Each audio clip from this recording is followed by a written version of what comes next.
tiho odprto okno, ocean pa je šumel, kot da varuje njene sanje pred hitenjem. Na nočni omarici so ležala peresca in njen zvezek tiho, a budno, kot stražar njegovega prostora. Ko se je zjutraj prebudila, je bil prvi občutek topel in mehek, potem pa je prišla misel brez olepšav. Danes potujem domov.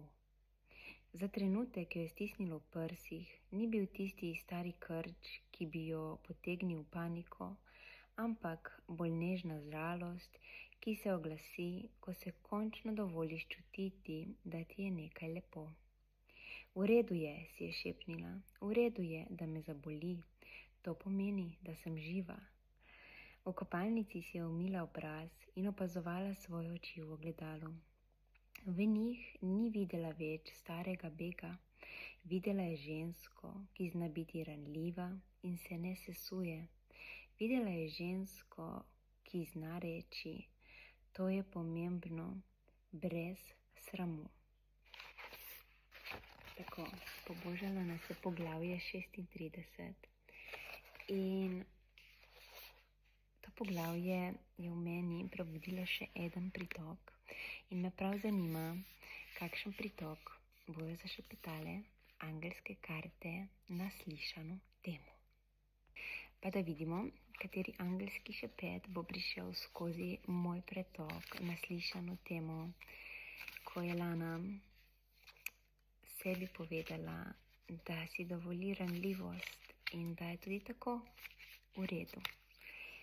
Pa da vidimo, pretok številka 12 in pravi: vse, kar počnem danes, delam z ljubeznijo, potrpežljivostjo in predanostjo.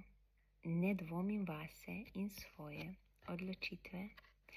In tako kot si je Lana povedala, da je dovolj, da je vse v redu, da čuti žalost, ko odhaja in da si dovoljuje ranljivost, to pomeni, da ni podvomila vase, ampak je samo si dovolila čutenje svoje resnice, katero je začutilo njeno srce v danem trenutku. Tako da, dragi moji, angelski šepeti in angelske karte začutijo tisto energijo, katero potrebuje naše srce za objem naše srčne resnice in našega čutenja. Želim vam magično nedeljo ter krasne sanje.